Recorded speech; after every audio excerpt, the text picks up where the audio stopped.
तो नमस्कार दोस्तों, जैसा कि आप जानते हैं कि हम हिंदी को देख रहे थे। हिंदी में हमने बेसिक्स देख लिए थे। बेसिक्स में हमने सबसे पहले अक्षर, वर्ण और शब्दों पर चर्चा करते हुए हम संज्ञा और सर्वनाम पे आ चुके थे। क्योंकि संज्ञा और सर्वनाम के बाद हम क्रिया, विशेषण और क्रिया विशेषण इनको देखते हैं। लेकिन अभी इनको ना देखते हुए हम पहले कारक को देखते हैं। क्या देखते हैं? कारक। अगली क्लास होगी, अगली क्लास में हम क्रिया, विशेषण और क्रिया विशेषण इन तीनों को एक साथ देख लेंगे। तो अभी कारक देखते हैं। तो कारक में सबसे पहले हम तो ये जानने की कोशिश करते हैं क्या है कारक होते क्या है। कारक होते क्या है? तो कारक में क्या होता है कि कोई वाक्य होता है, तो वाक्य में जैसे कोई वाक्य है, ठीक है। कारक में क्या होता है? कोई वाक्य है तो वाक्य का क्रिया से, वाक्य का क्रिया से एक तो, क्योंकि वाक्य में क्या होता है, अगर इंग्लिश में देखा जाए तो subject plus helping verb plus verb plus object. यहां पे मैं इंग्लिश में इसलिए दिखाने की कोशिश कर रहा हूं क्योंकि आपको समझने में सरलता होगी। तो हेल्पिंग वर्ब अलग कर दो। सब्जेक्ट मतलब होता है कर्ता, तो एक कर्ता होता है, क्रिया होती है और एक कर्म होता है। ये हिंदी में हो गए। तो वाक्य में शब्दों को अगर क्रिया है तो वाक्य का क्रिया से क्या संबंध है, या फिर वाक्य का क्रिया से क्या संबंध है, या एक शब्द का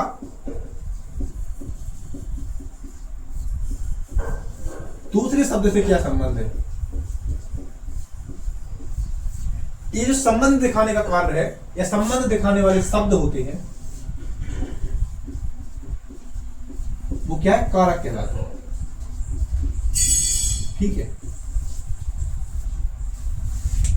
वाक्य का क्रिया से क्या संबंध है, वाक्य का क्रिया से क्या संबंध है, या एक शब्द का, वाक्य में है एक शब्द का दूसरे शब्द से क्या संबंध है, यह जो संबंध दिखाने का कार्य है वह है कारक करते हैं।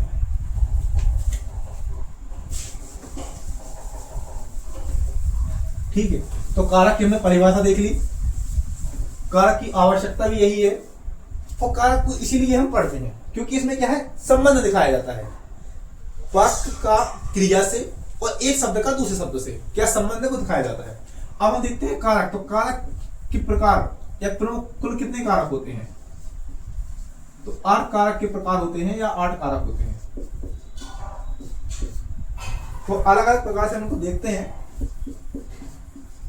कर्ता,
इसको इस तरह से याद करते हैं। कर्ता ने कर्म को करण से संपादन के लिए अपादान से संबंध का की के रानी रे नानी ने अधिकरण में पेपर में पर।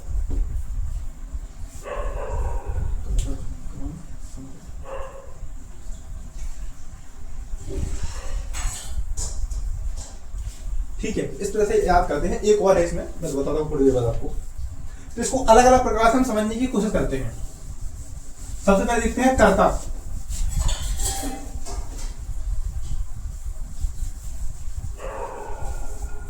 क्या देखते हैं सबसे पहले कर्ता कारक।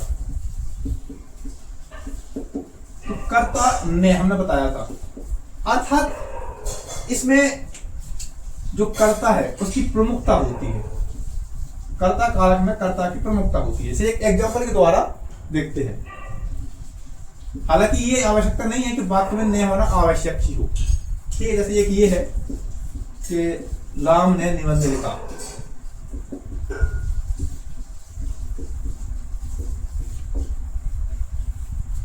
राम ने निबंध लिखा।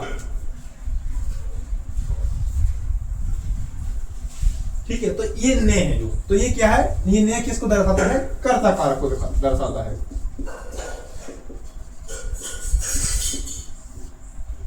ये ने किसको दिखाता है, दर्शाता है, कर्ता कारक को दर्शाता है। ऐसे दूसरा देखते हैं,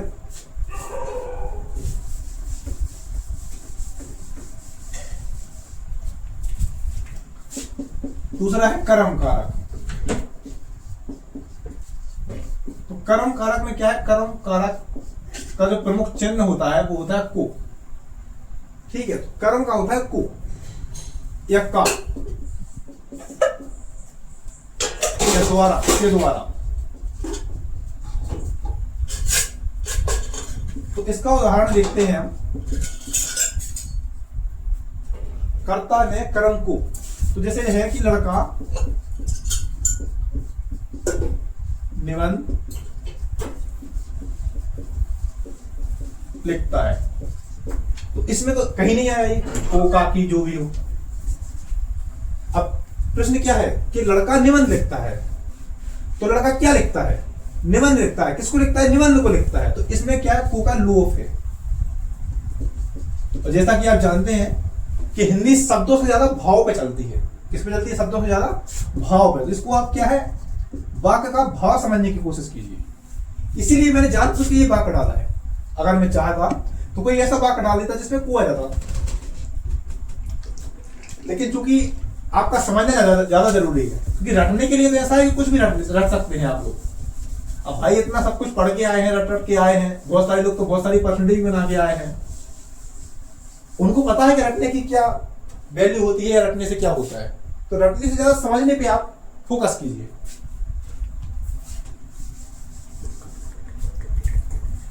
अब एक है करण से। करण का मतलब होता है से, और देखो आप, और दूसरा था अपादान। अपादान का मतलब भी होता है से। अब दोनों में अंतर क्या है कि करण से, करण का मतलब होता है से, अर्थात करण की जो विभक्ति होती है, लोक प्रमुख चिन्ह होता है वो होता है से, और अपादान का भी होता है से। अब करण और अपादान में क्या अंतर होता है, देखो आप इसको समझने की कोशिश कीजिए। करण में क्या होता है कि कोई भी चीज किसी भी चीज से अलग होती है, हो गई अलग। जैसे ये मार्कर है, ठीक है, मार्कर से कैप को अलग किया तो ये हो गया करण, इसको दोबारा लगा दिया, ये हो गया करण। जब कोई भी चीज किसी भी चीज से अलग हो, और अलग होने के साथ वो क्या हो, उसमें दोबारा फिट बैठ जाए, या दोबारा उसको लगा दिया जाए, ठीक है, या दोबारा उसमें संबंध स्थापित हो जाए, कुछ भी कह लो आप, ठीक है, तो वहां पर होता है करण। और जब कोई चीज किसी चीज से अलग हो जाती है, तो उसमें क्या है, जुड़ाव ना हो पाए, जुड़ाव ना हो पाए। जैसे ये है, इसका ऐसी कि यही एग्जांपल ले लो उदाहरण के लिए आप, कि मार्कर से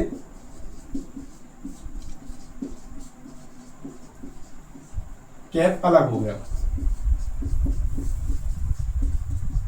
ये एग्जांपल हो गया, ठीक है, मार्कर से कैप अलग हो गया। इसका एग्जांपल क्या है, उदाहरण, पेड़ से पत्ती अलग हो गई। अब आप दोनों को समझने की कोशिश कीजिए।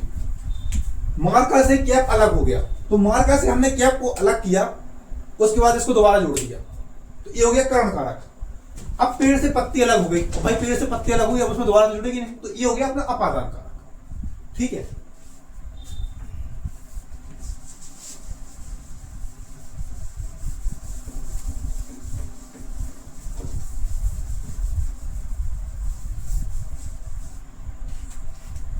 अब देखते हैं अपन संप्रदाय,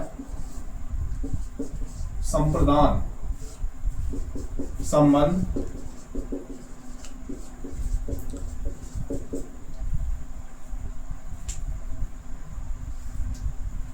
तो देखिए अब संप्रदान, संप्रदान में होता है किसी चीज के लिए, और संबंध में क्या होता है कि दो शब्दों के बीच का संबंध जो होता है ना उसका बोध होता है, इसलिए इसमें होता है का की के रा रे रे और ना ने ने, बड़ा ना है, बड़ा ना ने ने। इसको आप समझते जाइए, नोट्स तो आपको कहीं से भी मिल जाएंगे क्योंकि आप जिससे पढ़ते हैं वहीं से पढ़िए आप, बस इसको आप समझिए आराम से। तो संप्रदान में होता है के लिए,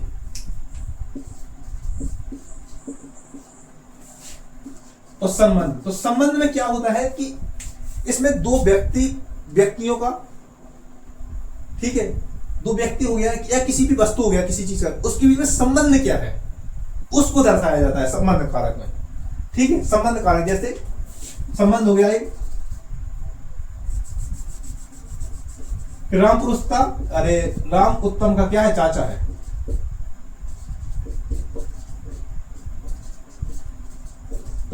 तो इसमें क्या है, राम उत्तम का क्या है, चाचा है, जो का है ये क्या है, संबंध कारक के अंतर्गत आएगा, ठीक है, ये क्या आएगा, संबंध कारक के अंतर्गत आएगा।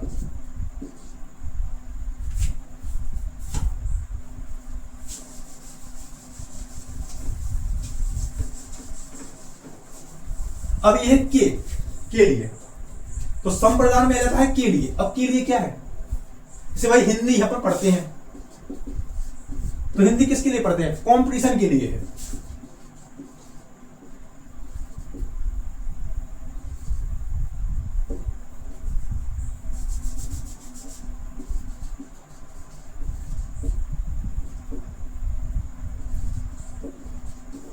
कंपटीशन के लिए है। तो हिंदी किसके लिए है, कंपटीशन के लिए, तो जो के लिए है वो क्या है, संप्रदान कारक है, ठीक है। हिंदी किसके लिए पढ़ रहे हैं अपन, कंपटीशन के लिए पढ़ रहे हैं, नॉलेज के लिए पढ़ रहे हैं, आप जिसके लिए भी पढ़ रहे हो वो संप्रदान कारक के अंतर्गत आता है। अब देखते हैं अपादान,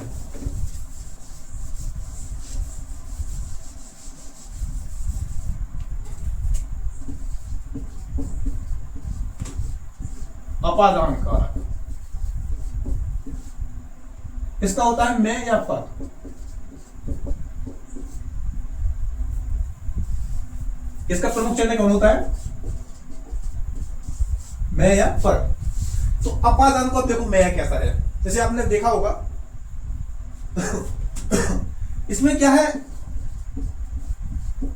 मैं या पर जो दो विभक्ति है या इसको जो चिन्ह है इसका लोप होता है, भाव इसके अंतर्गत छुपा होता है।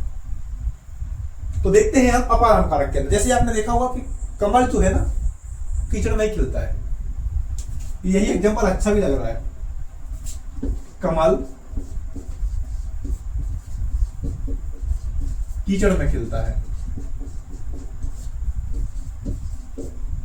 तो जो ये मैं कारक है ना ये अपना कौन सा है, सॉरी अपादान नहीं अधिकरण है, ये अपादान तो से होता है, अधिकरण, अधिकरण कारक। तो अधिकरण कारक में जो मैं है ना, मैं या पर, अधिकरण कारक, अधिकरण कारक में जो कमल कीचड़ में ही खिलता है, कीचड़ है पूरा ये, तो कमल कीचड़ में खिलता है या कमल कीचड़ में ही खिलता है, तो ये जो कमल कीचड़ में खिलेगा ना ये अधिकरण कारक के अंतर्गत खिलेगा। यदि ये कारक नहीं होगा, अर्थात कहने से तात्पर्य है कि ये जो मैं है ना ये अधिकरण के अंतर्गत आता है, ठीक है। तो इन्हीं के साथ जो हमारे कारक है वो समाप्त हो जाते हैं।